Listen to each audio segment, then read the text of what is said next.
Tuan-tuan yang dirahmati Allah. Terputus pula ya. Jadi yang pertama, penerimaan doa kita pertama iaitu di waktu sahur.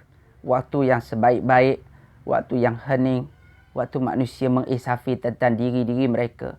Ketika mana mereka bangun di waktu pagi, ya, mereka mengucapkan tahmid kepada Allah kerana Allah masih lagi mengizinkan kita. Maka di saat kita bangun daripada tidur, ya, kita bertahmidlah kepada Allah, ucapkanlah tasbih dan tahmid pada Allah kerana Allah Ta'ala mengizinkan kita lagi untuk bertaubat kepadanya. Di waktu yang lain, antaranya jadi tuan-tuan ya, selain daripada waktu sahur, ya, tempat yang baik kita berdoa, iaitu di waktu ketika kita mendengar azan. Ya, kita mendengar azan dan selepas azan.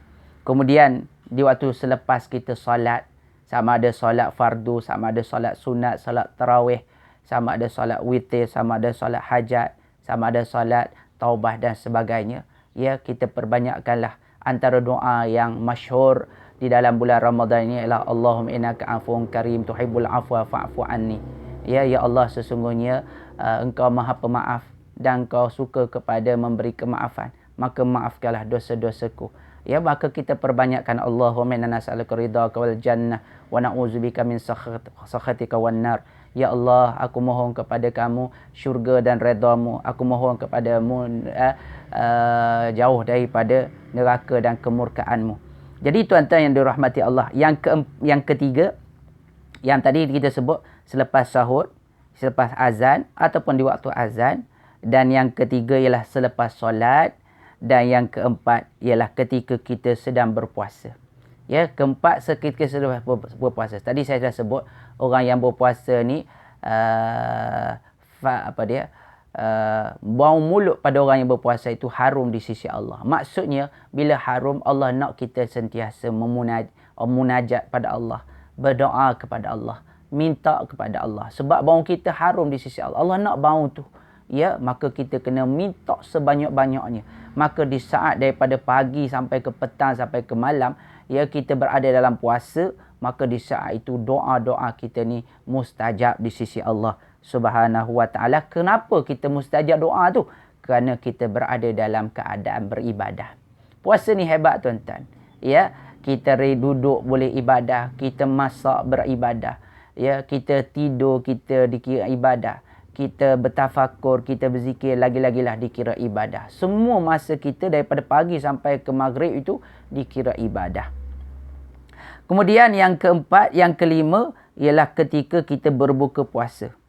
Ya, ketika berbuka puasa. Di saat kita nak berbuka puasa itu, maka di saat itulah kita berdoa kepada Allah. Ya, telah hilangnya dahagaku, telah basahnya tekakku, ampunilah dosaku. Biasa kita baca doa itu ketika nak kita buka puasa. Dan yang seterusnya tuan-tuan, ketika kita dilanda musibah. Sekarang kita ni berada dalam keadaan wabak COVID-19.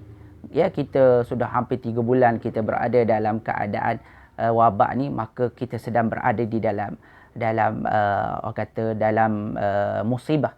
Maka panjatlah doa kepada Allah. Banyak doa-doa yang telah diajar, yang telah tersebar, yang telah terviral di media-media elektronik pada hari ini, maka kita bacalah.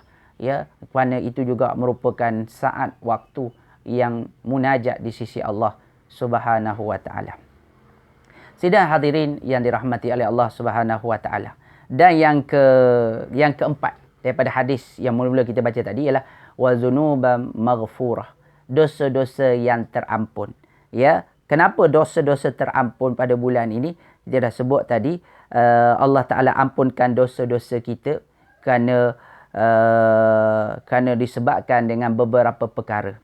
Ya, dosa kita ni tuan-tuan boleh terhapus dengan beberapa perkara.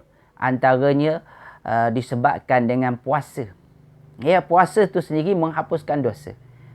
Disebut as-salawatul khams wal jum'atu ila jum'ah wal ramadan ila ramadan mukaffiratun bainahunna idza janabatil kaba'ir. Sembahyang 5 waktu, Jumaat hingga Jumaat, solat Jumaat hingga solat Jumaat akan datang, Ramadan hingga Ramadan tahun depan, diampunkan dosa-dosanya. Di situ adalah hadis itu disebut 3 benda yang menjadi penghapus dosa. Antaranya ialah sembahyang. Solat ni tuan-tuan, dia menghapuskan dosa-dosa kita. Yang kedua, Jumaat. Ya, Jumaat pun kira solat.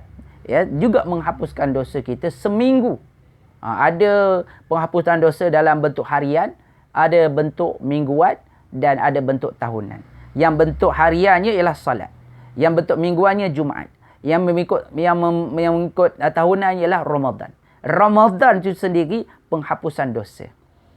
Ya, dan seterusnya yang menyebabkan dalam Ramadan itu sendiri tuan-tuan, ya, boleh dibahagikan masanya pula.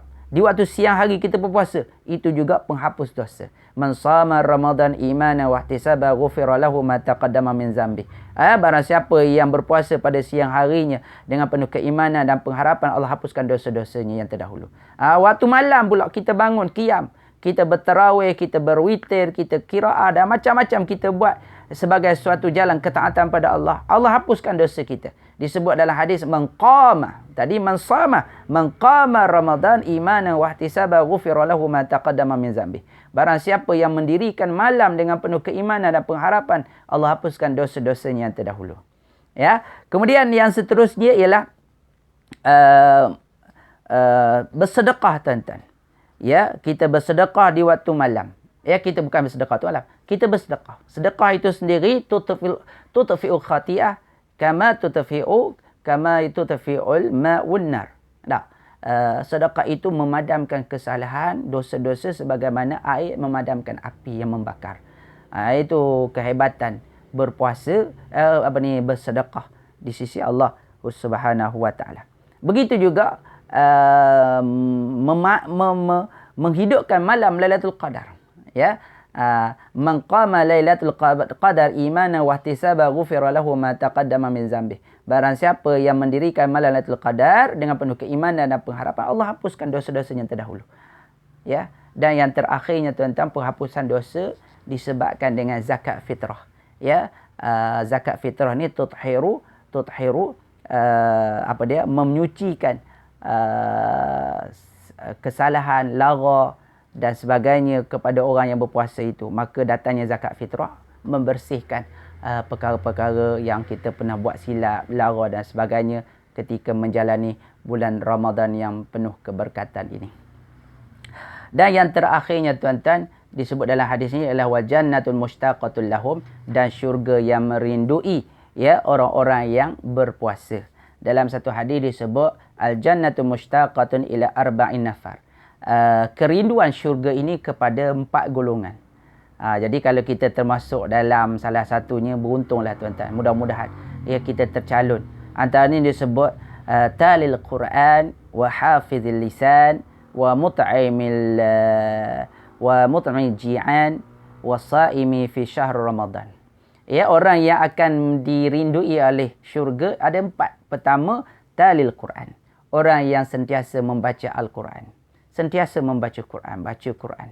Ya. Dan yang kedua, wa hafizil lisan, orang yang memelihara lidahnya daripada mengumpat, daripada fitnah, daripada mengadu domba, ya, jadi batu api, bercakap benda yang lara, benda yang fudulul kalam, yang sia-sia, ya, lidah yang banyak ketawa, lidah yang banyak bercanda dan sebagainya. Dan yang ketiga, wa mut'imul ji'an, orang yang memberi makan pada orang yang lapar. Dan yang terakhir, wasaimi fi syahri Ramadan, dan orang yang berpuasa pada bulan Ramadan. Inilah 4 golongan yang akan mendapat kerinduan daripada syurga.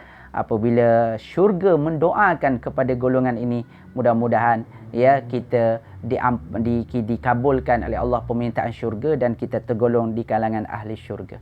Jadi tuan-tuan sidang jemaah yang dirahmati Allah, itu sahaja tazkirah, perkongsian yang dapat saya kongsikan bersama. Mudah-mudahan mendapat manfaat dan kita dapat meneruskan lagi hari-hari puasa kita ini dengan sentiasa meningkatkan lagi hubungan kita dengan Allah, meningkatkan lagi amalan-amalan soleh kita. Ya, ambillah dan rebutlah peluang gandaan yang ada pada bulan ini, ya, yang tidak ada pada bulan-bulan yang lain. Ya, mudah-mudahan kita keluar daripada Ramadan, kita mencapai tahap Idul Fitri, kembali kepada fitrah, ya, suci dan bersih dan mendapat keampunan, keberkahan daripada Allah Subhanahu Wa Taala. Itu saja daripada saya, apa yang baik daripada Allah, yang kurang daripada diri saya sendiri. Aku qauli hadza wa astaghfirullah li wa lakum. Assalamualaikum warahmatullahi taala wabarakatuh.